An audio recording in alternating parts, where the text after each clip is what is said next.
الفاتحة. أعوذ بالله من الشيطان الرجيم. بسم الله الرحمن الرحيم.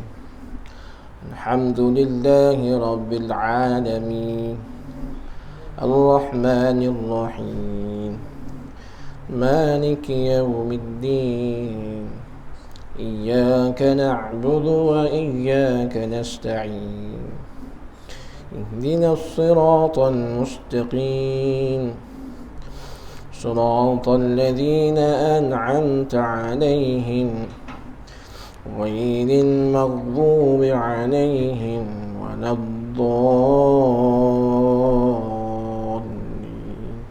آمين. الحمد لله رب العالمين والصلاة والسلام على رسول الأمين وعلى آله وصحبه أجمعين. سبحانك لا علم لنا إلا ما علمتنا إنك أنت العليم الحكيم. رب اشرح لي صدري ويسر لي أمري واحلل عقدة من لساني يفقه قولي ولا حول ولا قوة إلا بالله العلي العظيم. Jadi malam ni kita cuti kitab hari ni dah. Dah cuti kitab. Kerana nak ambil kesempatan sepenuh bulan Rejab ni orang pakat ceramah belaka. Tak gitu. Kalau di masjid Sungai Udang bila ceramah Isyak Mi'raj? Ha? Sebab kalau ikut daripada Jabat Agama 8-9 ni. Tapi dengar pada cerita Masjid Sungai Udang ada program sendiri lah, tembung dengan tarikh Jabat Agama. Tembung program. Sebab kalau ikut pada tarikh 8, 9, 10 Jumaat, 1 Ahad, 3 hari ni tarikh Jabat Agama atau penceramah Jabat Agama ke surau masjid. Tu tanya. Lepas bulan dah. Jadi orang pakat ceramah belaka dah ni Isra' Mi'raj. Cuma pada malam ni bukan nak cerita orang panggil daripada A sampai Z sama dok dang . Cuma kalau kita pasti tiap tahun bila orang ceramah Isra' Mi'raj, orang ceramah Isra' sahaja ke Isra' serta Mi'raj? Kalau kita pasti lah, sabar tahun orang pakat cerita hak Isra' saja. Lepas tu hak Mi'raj tak ada cerita kali habuk. Kalau boleh lah, kalau boleh. Nah kalilah kalau jemput ustaz mana-mana, suruh dia ceramah hak Mi'raj pula. Mi'raj ni apa? Nanti kita cerita. Hak Isra' ni kebanyakan orang kampung ni tahulah sikit sebanyak dah. Nabi berjalan terhidu bau kah, bau yang wangi. Tu sama-sama dah. Cuma hak nak tahunya Mi'raj. Mi'raj ni lebih lagi lah ceritaannya lebih pelik. Dan cerita tu pun saya kira jarang juga diketahui oleh orang-orang kampung disebabkan jarang diceritakan. Jadi insya-Allah pada malam ni nak cerita pasal apa ni? Nak cerita tentang hikmat ataupun rahsia di sebalik berlakunya peristiwa Isra' dan Mi'raj. Nak cerita hikmat. Jadi semalam kita di Surau Padang. Surau Padang gari habis lambat. Pukul 8 baru sudah. Sebab apa? Ia kalau wirid tu siap dengan subhanallah. Mah ni pukul 8. Jadi alhamdulillah hari ni masa 7.52 insya-Allah saya akan kongsi sikit sebanyak tentang hikmat dan rahsia berlakunya Isra' Mi'raj. Yang pertama sekali, sebut kata Isra' dan Mi'raj, kita kena faham dua perkara. Isra' sebabak, Mi'raj sebabak. Dia bukan sama je. Isra' satu babak, satu penceritaan. Mi'raj satu babak, satu penceritaan. Isra' ni apa? Isra' ni ialah orang panggil perjalanan malam. Perjalanan malam Nabi daripada Masjidil Haram menuju kepada Masjidil Aqsa. Isra'. Ingat, perjalanan malam Nabi daripada Masjidil Haram menuju kepada Masjidil Aqsa. Hak ni pun ada kisah yang menarik. Sebab apa? Kita cerita awal-awal. Selepas daripada Nabi balik daripada Isra' Mi'raj, riwayat kata Nabi sampai ke Mekah tu sebelum subuh. Okey. Lalu sampai Mekah tegak, Nabi balik di rumah. Dan riwayat cerita lepas pada waktu subuh, Nabi tubik daripada di rumah. Dan riwayat mengatakan ketika tu Nabi duduk termenung. Lepas pada tu panggillah Abu Jahal. Siapa Abu Jahal? Pak dera dia.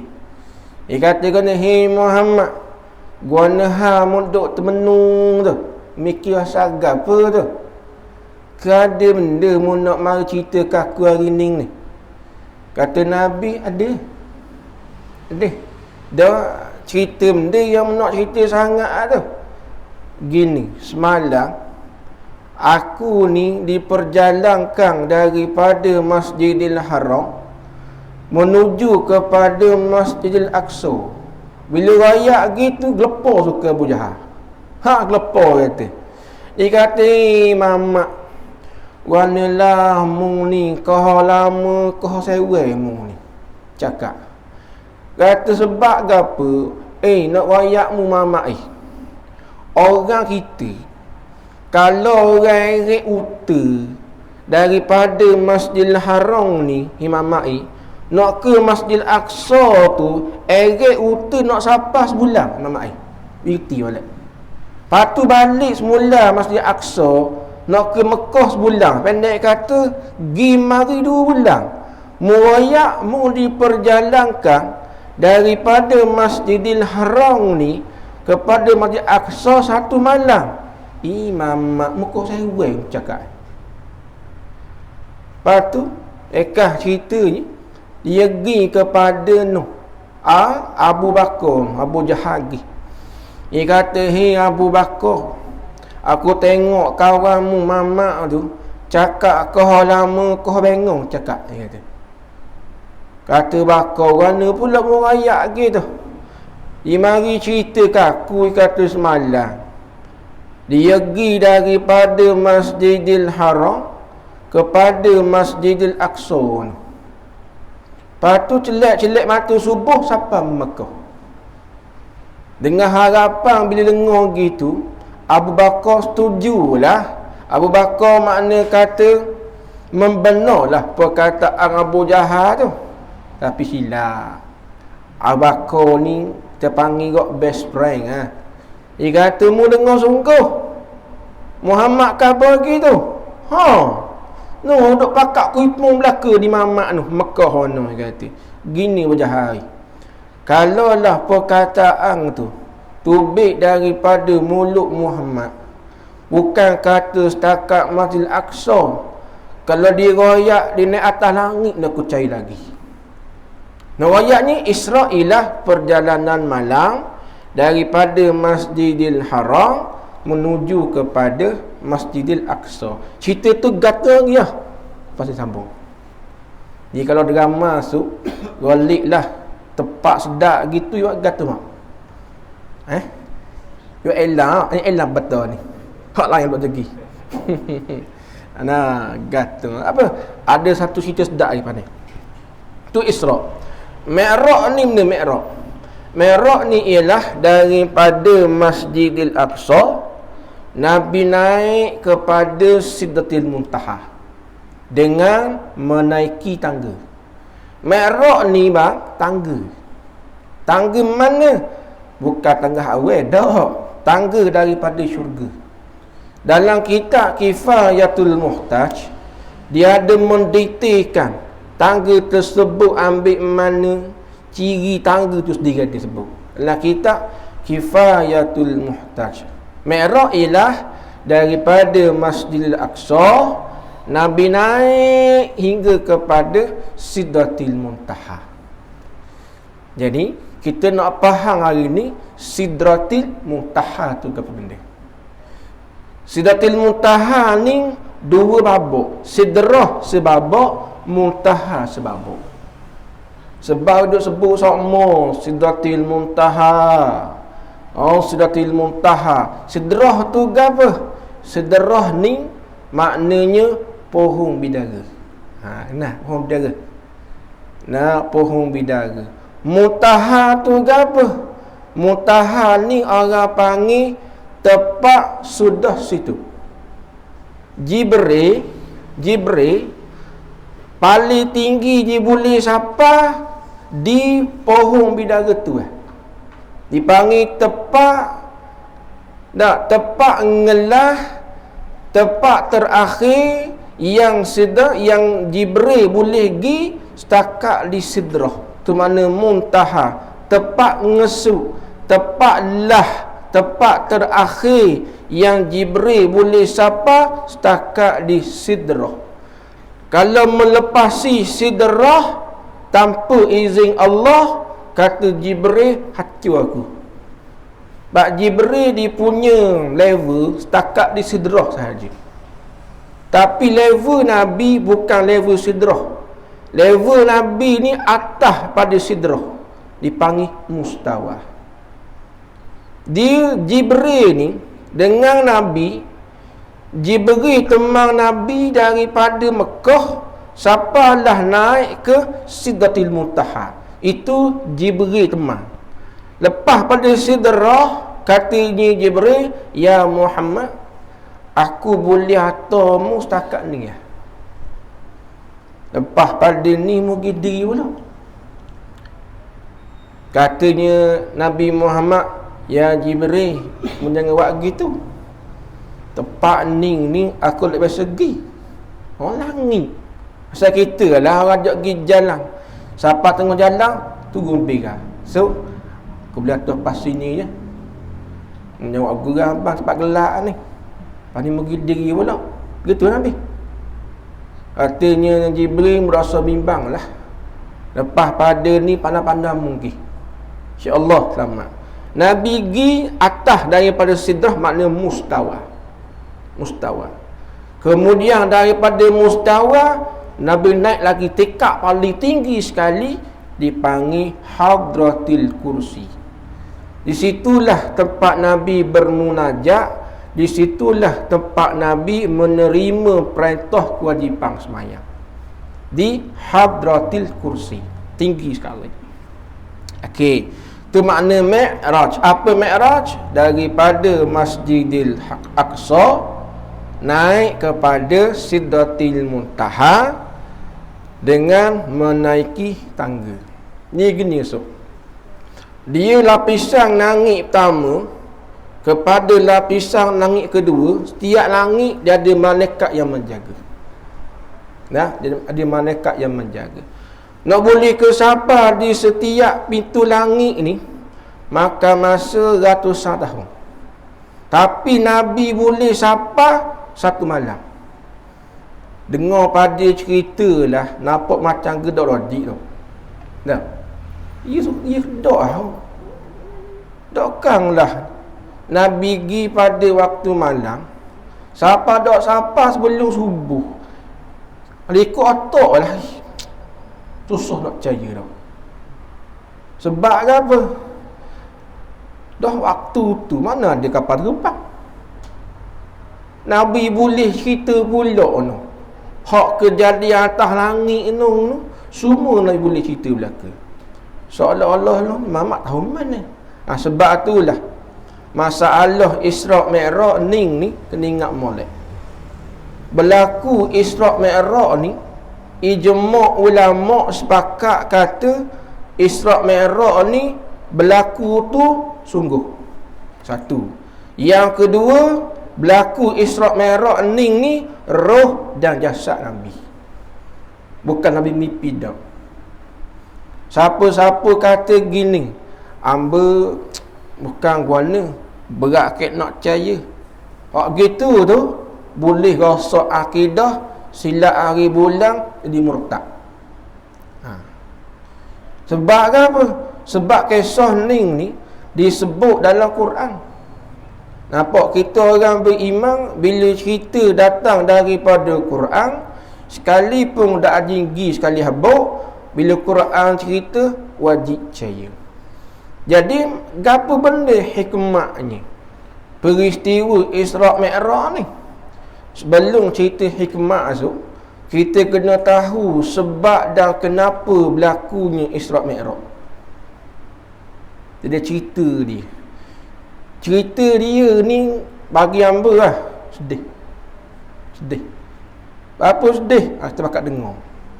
Sebab Isra' Mi'raj ni kalau orang betul-betul hayati lah sebab dan kenapa berlaku Isra' Mi'raj ni, kalau betul-betul hayati lah, boleh nangis. Mana bang tu yang duk pakai spek tu, mana? Hak ada di mana bang? Itulah hak pakai spek boleh tengok hijrah Nabi mana? Bang tengok dalam TikTok tu. 30 riyal. Mana kata boleh pakai spek tu macam kita duduk di zaman tu. Orang tengok pandangnya dia. Berasa nak gigak ke? Mana? Dia ada berapa cerita lah. Kalau kata cerita hijrah, kita pakai spek tu duduk dalam tu. Mana tu boleh hayati. Hak nangis pun ada bang. Sebab apa begini? Isra' Mi'raj ni, Nabi Isra' Mi'raj pada umur 51 tahun 8 bulan 13 hari. Tu umur Nabi Isra' Mi'raj. Tapi nak cerita ketika Nabi umur 49 tahun. Kata ulama, ketika umur Nabi 51 tahun 8 bulan 13 hari ni, ulama duk berkhilaf. Adakah 1 tahun sebelum hijrah Nabi ke atau 3 tahun sebelum hijrah? Tu khilaf. Tapi umur 51 tahun tu ulama sepakat berlakunya Isra' Mi'raj. Bila? Kata orang tua-tua, malang 7 liku. Orang tanya seliku apa bulan? Dia kata malang 7 liku, so, dia dengar tak? Seliku apa bulan? Dia seliku ni malang 21. Kenapa? Itu 7 liku maknanya malang 27 Rejab. Ingat dah. Hari ni ngalah 7 liku ni Isra' dia kata.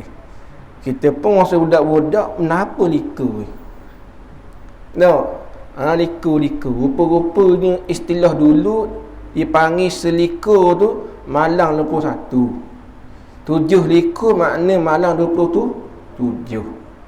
Tu apa benda tu? Tarikh berlaku Isra' Mi'raj. Ingat tu 27 Rejab. Umur berapa Nabi tokoh tu? 51 tahun 8 bulan 13 hari. Dah ustaz ingat apa? Ada kertas depan aku ingat. Tu dak tengok tu. Dak ada tau. Kalau kita ceramah mana-mana kan, tanya lalu. Moga kertas depan. Ada kertas aku dah ingat ke. Nah, lepas tu nak cerita umur Nabi 49 tahun 8 bulan 11 hari. Ketika umur Nabi 49 tahun ketika tu berlakunya kematian pak saudara Nabi. Siapa dia? Abu Talib. Cerita dia gini, so. Nabi ni ketika dalam kandungan mak dia 2 bulan, Nabi tak dang temu ngayuh. Tak dang temu ngayuh. Sehingga berlaku satu riwayat, Nabi pernah satu ketika berjalan dengan mak dia Siti Aminah. Mana? Di pasar. Bila Nabi berjalan dengan mak dia, Nabi tengok orang lain semua berjalan dengan ayah mereka. Bila kadang-kadang kita tanya juga dah. Nabi pun tanya, mak mana ayah? Nah, ketika mana matinya Abdullah, riwayat mengatakan Aminah ni sedih sangat-sangat sampai kering. Aminah sempat nyusu Nabi dah 3 hari, dah lah kata dalam beberapa hari sahaja. Sebab apa? Tak ada susu. Bila berlaku kematian suaminya Abdullah, Aminah sedih sangat-sangat. Lah kalau mati tu lelaki ibarat orang panggil gapo gak hilang tempat gantung masuk. Tak, kalau kita orang lelaki boleh nikah 2. Apa orang ayah sikit dia jadi makan hati. So hati siapa kering Siti Aminah dan nyusu lepas hari. Lepas tu Nabi tanya pula, mana ayah? Riwayat sebut Nabi tanya tu sebanyak 3 kali. Sepanjang pertanyaan Aminah dah jawab sepatah. Senyap. Ngelah-ngelah Aminah jawab dengan nangis. Barulah Nabi faham rupanya ada ayah dah. Kemudian nyusu pula dengan Halimatun Sa'diyah 2 tahun. Lepas 2 tahun duk kejap dengan mak, mati mak pula. Usia kecil lagi 5 tahun, 6 tahun. Mati mak, mati ayah. Kalau kita lah jatuh atas tempat Nabi, usia 5-6 tahun, tak ada mak, tak ada ayah, bagaimana dengan jiwa perasaan kita tekah tu? Boleh payah tak? Sedih mana. Kemudian Nabi dijaga oleh Tok Ki dia Abdul Muttalib. Tak dang lama bermanja mana, mati pula Tok Ki dia Abdul Muttalib. Lepas pada tu pak dara dia jaga Abu Talib. Abu Talib lah tempat Nabi tupang bermanja. Abu Talib ni tempat Nabi tupang kasih. Tak, tupang berteduh. Tempat Nabi tupang berlindung. Ketika mana Abu Talib masih hidup, orang kafir Mekah nak buat khianat ke Nabi, nak menyakiti hati Nabi, Abu Talib pernah royak gini ke kafir Mekah. Kalau puak-puak mung ni nak buat khianat ke anak dara aku ni, gini lah lakuh mayat aku dulu. Ayat orang kata ayat lakuh mayat ni, kita orang Melayu gak habis reng tu. Mana kata kalau mun cuba-cuba nak buat agak, jawab makan napa atas mulut apa. Maknanya orang kafir Mekah selama mana ada Abu Talib, walaupun gerang setara mana ke Muhammad, ibarat agak gitu. Dan ibarat kacing gigi tu gerang lama dah. Oleh kerana Abu Talib rakyat kita begini. Bila mati Abu Talib, Nabi kau pada sedih. Lah tempat dia bermanja, tempat dia tupang kasih, tupang berlindung. Bila mati Abu Talib ni, ibarat agak patah sayap sebelah, ibarat patah sayap sebelah. Kata riwayat selang 3 hari so, selepas kematian Abu Talib, selang 3 hari mati pula. Siapa dia? Isteri dia. Ni sedih. Siti Khadijah ni, siapa tak kenal? Siti Khadijah ni anak orang panggil keturunan orang yang terhormat, keturunan orang molek-molek sebut Khadijah. Orang Mekah sebut Khadijah agak pakai hormat belaka. Pakai hormat belaka, tak berani lawan. Sebab apa?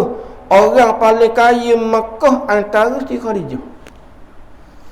Sewaktu ada Siti Khadijah dengan Abu Talib, Nabi duduk Mekah boleh hidup.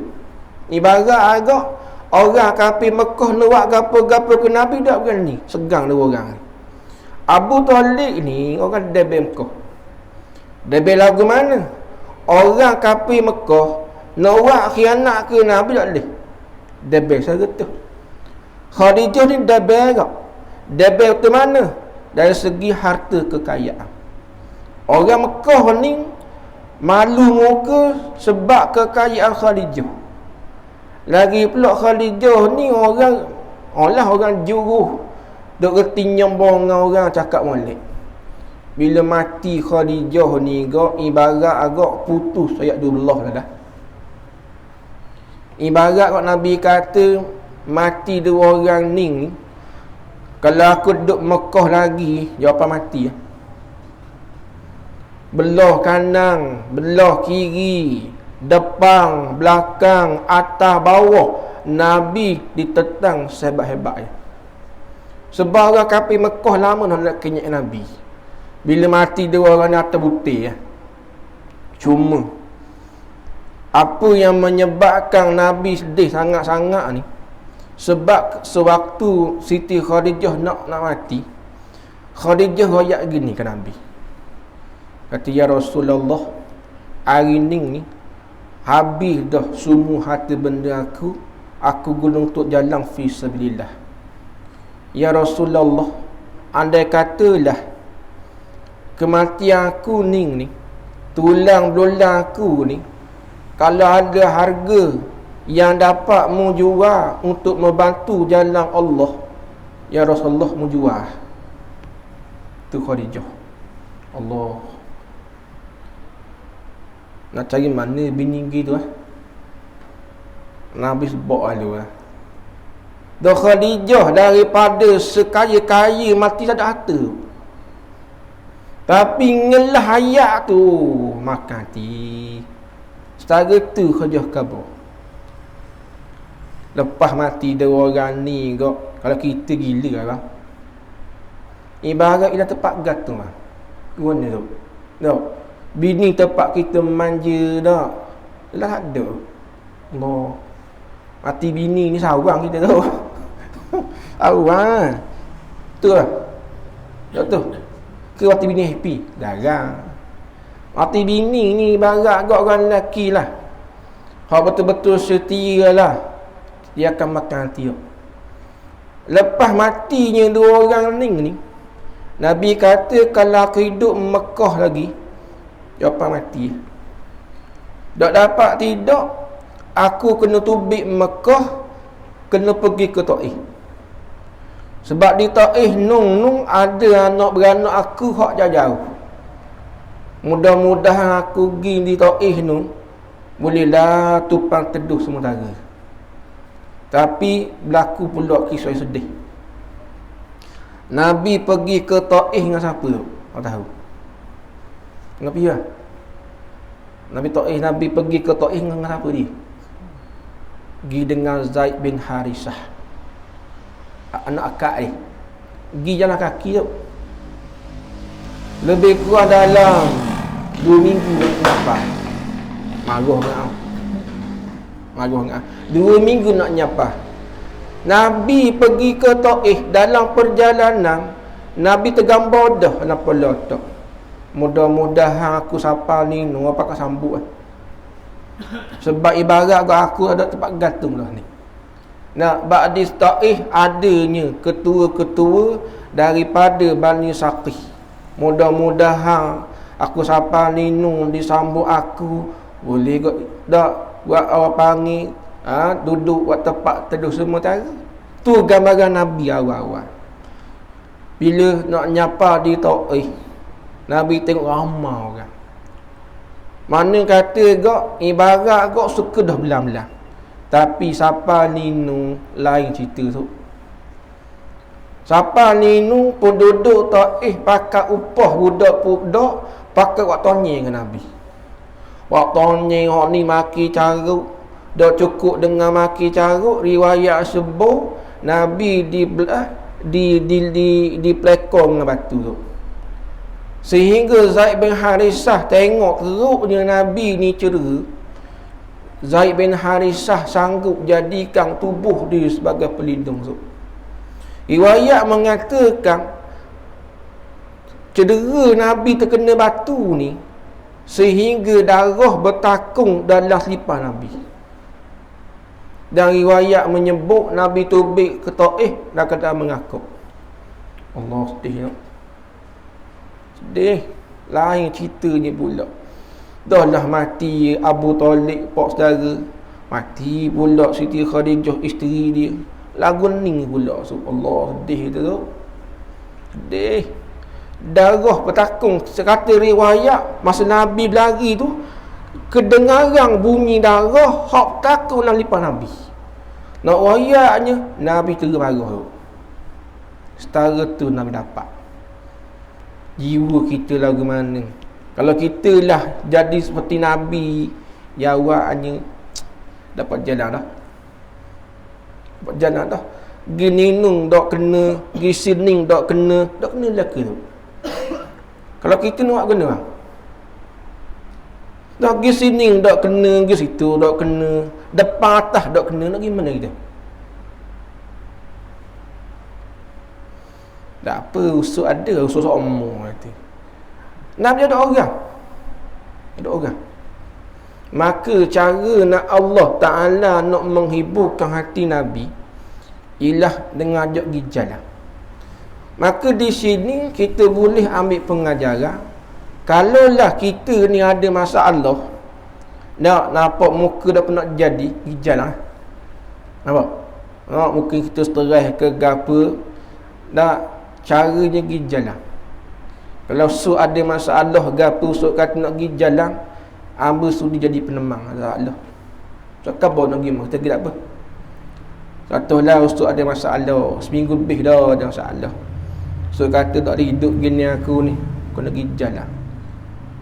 Kalau so kata aku nak pergi mana, nak pergi Hasbuk Kenying, dapat ikut apa nama, tak ada salah. So khabar pergi bila kita pergi jalan.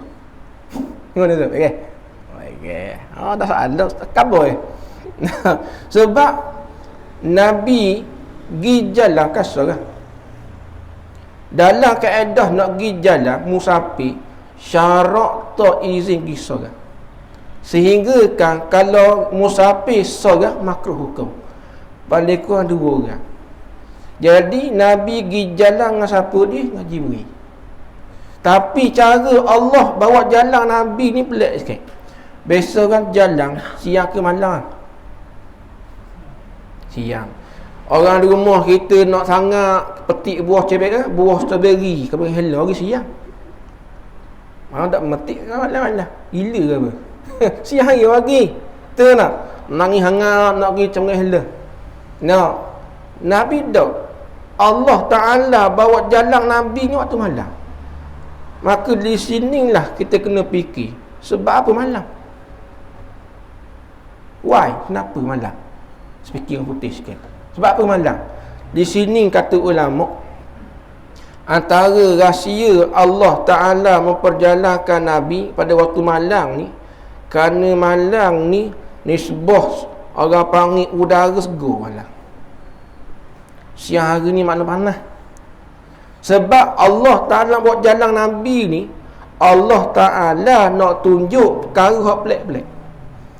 Kalaulah berlaku siang, nak dengan cuaca yang panas, dengan huru hara dan sebagainya, takut Nabi dak nak tengok molek. Bila malam udara segar, nah otak pula ketika tu tengah segar, maka Nabi dapat melihat satu perkara tu dengan molek. Tu hikmat diperjalankan Nabi waktu malam. Baik. Kemudian barulah ulama mari beroyak hikmat berlakunya Isra' dan Mi'raj ni, dia ada 7 hikmat dia. Hikmat ada 7. Yang pertama, hikmat berlakunya Isra' Mi'raj ni, yang pertama ialah kerana nak menyukakan hati Nabi. Kerana bila Nabi ni diperjalankan Isra' dan Mi'raj ni sebagai satu kaedah untuk menyukakan hati Nabi. Orang tengah sedih, bila ajak pergi jalan suka tak? Suka. Tak? Suka. Contoh, bini kita sedih. Nak? Apa? Kena buang kerja. Contoh, bak syarikat tu bankrupt, kena buang kerja. Sedih ni kita. Napa nang itu yang sabarlah, nak guna. Mungkinlah ada kerja lain tu. Abang sedap cakap gitu begini. Ginilah. Abang mikir-mikir gak pergi jalan. Jalan mana bang? Special. Jalan Pulau. Pulau mana? Pulau Serah. Dah pulau kau. Oh, nak raya. Oh, mana kata kena pergi jalan. Bila pergi jalan tu kau, Nabi yang keadaan sedih, dia ceria mula. Tak ceria mula. Yang keduanya, hikmat Isra' Mi'raj ni ialah kerana nak merengangkan bebanan yang dipikul oleh Nabi. Mati pak saudara, mati isteri tahun yang sama. Nisbah kita lah nak menerima kenyataan mati seseorang ni senang ke payah tu? Payah. Tapi orang kita bagus, orang kita nasihat. Berlaku kematian dia kata guna, sabar yahi, biasa dia dah. Allah Ta'ala ni lebih sayang lagi suami yah tu. Mudah-mudahan temu syurga. Hak kita hak dia nasihat. Hak tukar kena tu kata mana? Mudah lah cakap datang parlimen. Sebab apa? Sebab hati ni tempat terima segala-gala. Sedih duduk situ, gembira situ, di belakang. Maka kita perasan Allah Ta'ala uji Nabi Muhammad semuanya melibatkan hati. Kita perasan sejak ada budak sampailah Nabi wafat, semua ujian hati. Berlaku kematian mak dia bukan hati. Berlaku kematian tak kira sebab hati, nak menerima dah. Sebab tu Nabi ni dia boleh sabar. Sebab apa? Allah Ta'ala latih jak budak ni untuk menerima kenyataan hati kena kental. Sebab itulah bilanya berlaku kematian Abu Talib dengan Siti Khadijah ni, hati Nabi boleh nerima dah. Sebab apa? Dilatih sejak dia budak. Cuma nak merengangkan bebanan tu nak pergi jalan. Tu cara dia. Dipanggil apa? Release tension. Nak stres ingat pergi jalan. Pergi jalan. Paling kurang kok bawa lah makan ke apa. Daging tu lah. Hak seketu tu 200 riyal lagi dia panggil. Pakai waktu sekali. Alah budak wahai mana wak you? Bak jak soalan ni. Ayo wak you. Duk iri orang merah. Ada lagi. Ada ajak makan, ada lagi lah. Orang main apa? Memang dibakar tapi tak soalan dia. Abang mai. Kalau ajak pergi nak pergi tak? Apa aku? Tapi memang gitulah ajak. Jadi itu cara Allah tak nak menghiburkan hati Nabi. Hikmat yang kedua ialah Allah nak mengangkatkan martabat Nabi sallallahu alaihi wasallam. Kata ulama, kalau kita nak tahu seseorang itu diangkat oleh Allah, caranya ialah tengok setara manakah ujian yang Allah Ta'ala beri kepada dia dan sejauh mana dia boleh hadap. Semakin besar ujian dan dia boleh hadap dengan sabar, maka semakin tinggilah martabat dia, kedudukan dia di sisi Allah Subhanahu wa Ta'ala. Tapi masalahnya, adakah hati boleh hadap ujian tersebut? Pasal terbanyaklah ujian ada pitih seruan ni. Ada pitih skepeng. Muka tak pernah jadi mana muka. Nampak orang tengok orang tu nampak gitu je muka. Tu je ada pitih. Nabi sallallahu alaihi wasallam Penuh satu ketika Nabi tak makan lama dah. Sehingga sahabat dengar ketika Nabi semayang bunyi gergung.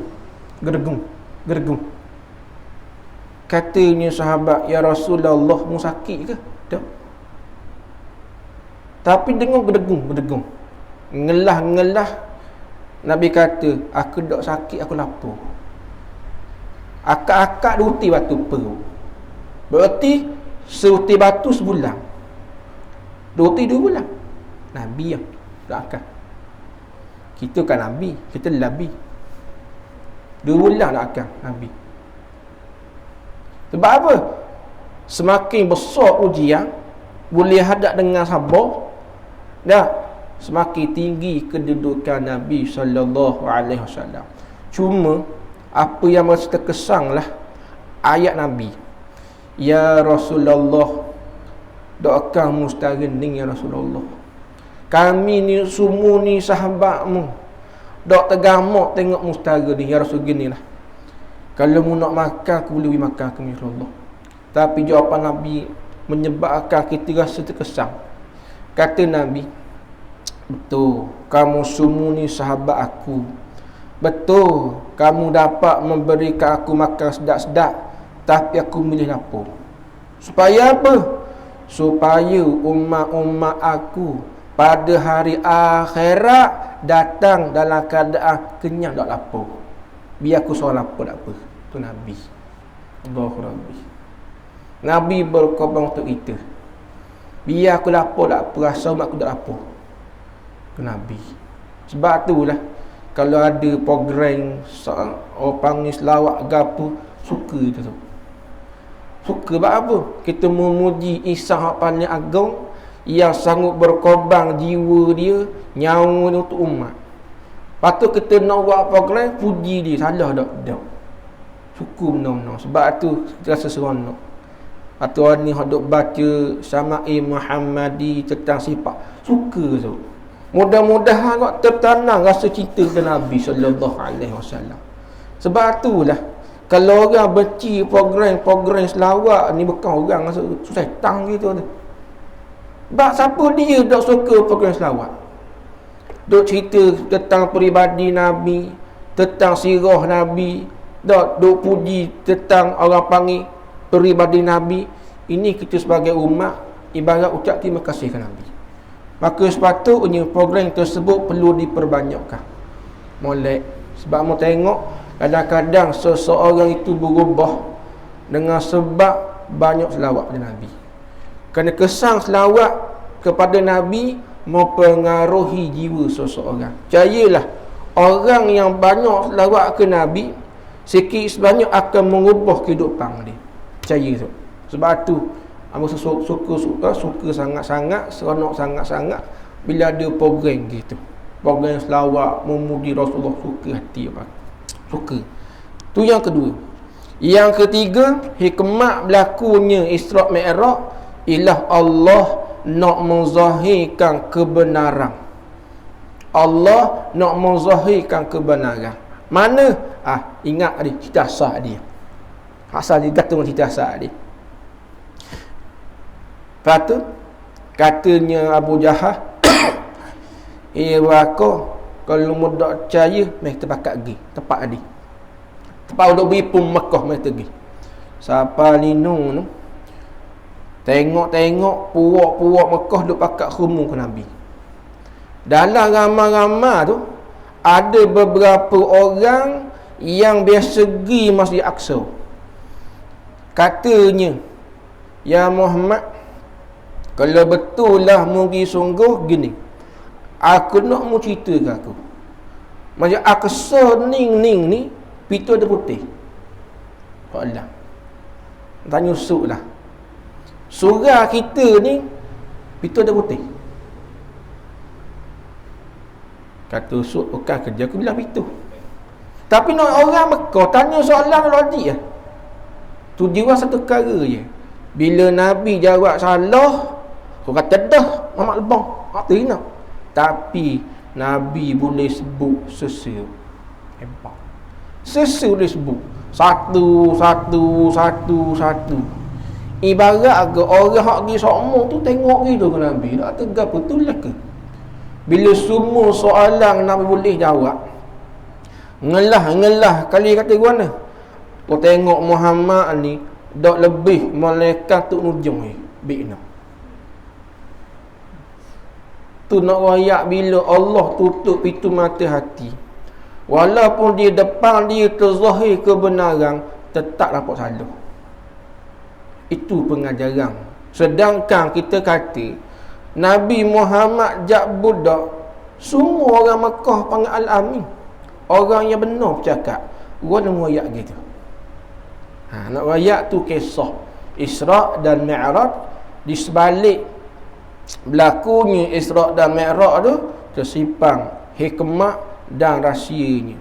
Dan mudah-mudahan apa yang kita kongsikan pada malam ni sikit sebanyak dapatlah dijadikan sebagai pengajaran, dan mudah-mudahan dapat kita ambil kisah Isra' Mi'raj ni sebagai satu kaedah untuk kita semakin mengenali Nabi sallallahu alaihi wasallam, dan mudah-mudahan kisah Isra' Mi'raj ni dapat menyedar sikit sebanyak tentang kesilapan kita, tentang dosa kita kepada Allah Subhanahu wa taala. Insya-Allah kita semua akan datang pada hari yang akan datang, hari Ahad akan datang dah, insya-Allah, jika diizinkan oleh Allah.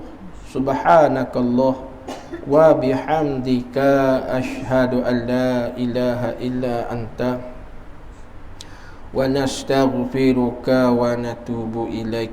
Wal 'asri innal insana lafi khusr illa alladhina amanu wa 'amilus solihat wa tawasaw bis